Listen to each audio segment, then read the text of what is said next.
And once the recording starts, yes, we are on. You might have heard of our research project, and I believe it might be more appropriate for you to ask us questions, so we kind of what the level of information is that you received.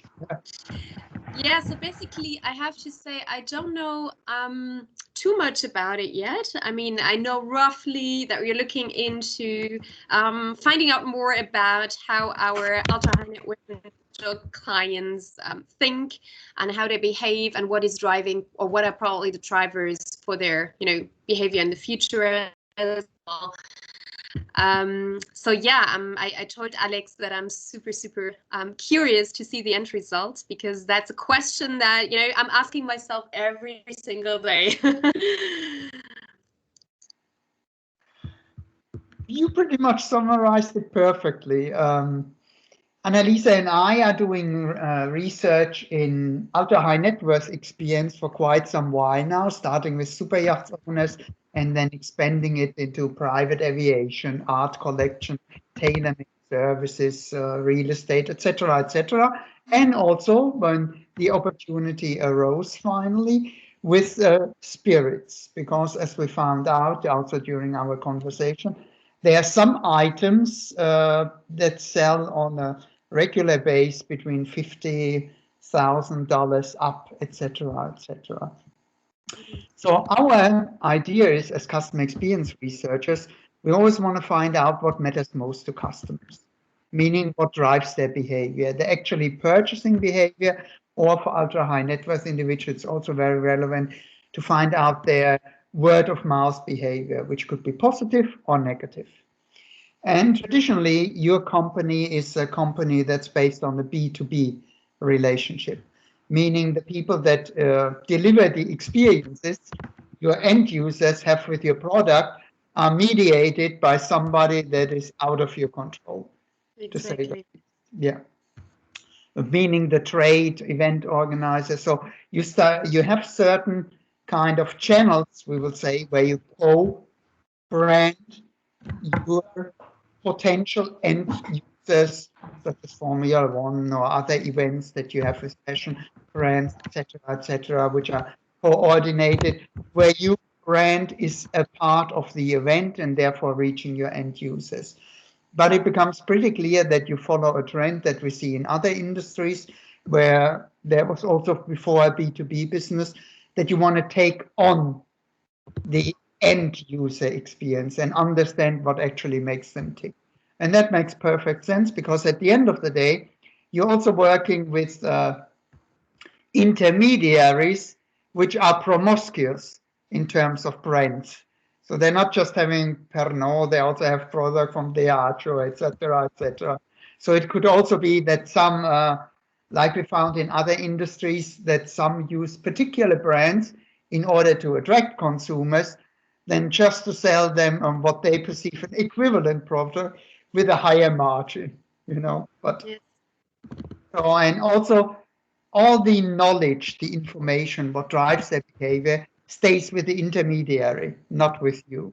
So often in terms of efficiency of marketing and communication program, you focus on a brand, hoping that it will be the message that's being perceived. So we applaud your, how shall I say, your initiative and your strategic focus to be more B2C oriented and work with the people that finally are using your products and enjoying your products.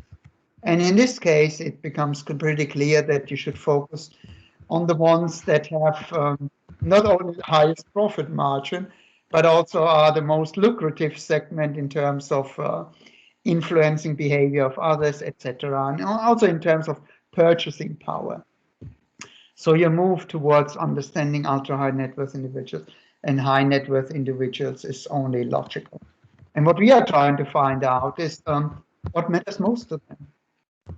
And Alexander set the brief with focusing on two product categories, which is champagne and cognac.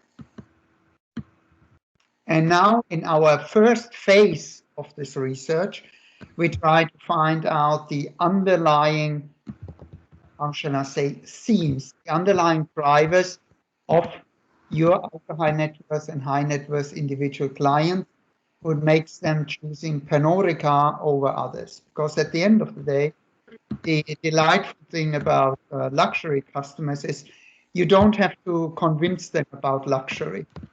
You know, they have the disposable income.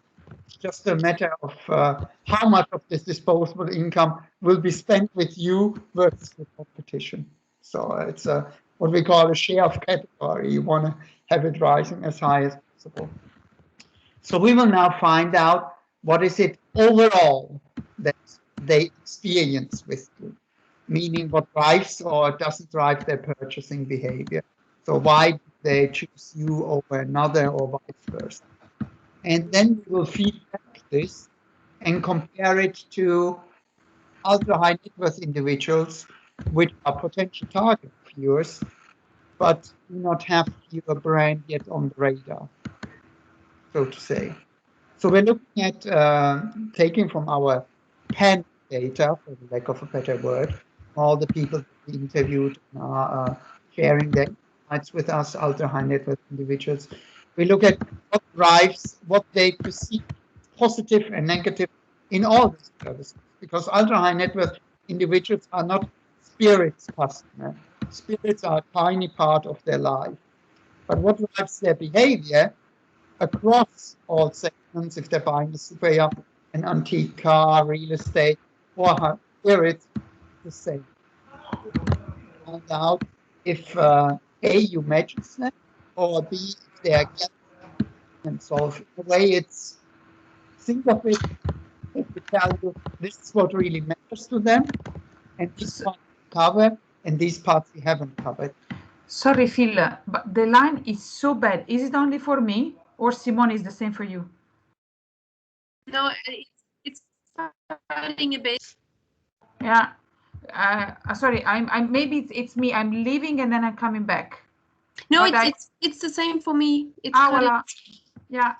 So let's maybe redo it. So let's maybe reconnect because there is something absolutely wrong going it. Okay. Okay. Okay. Okay. Okay. See you in a bit. Okay.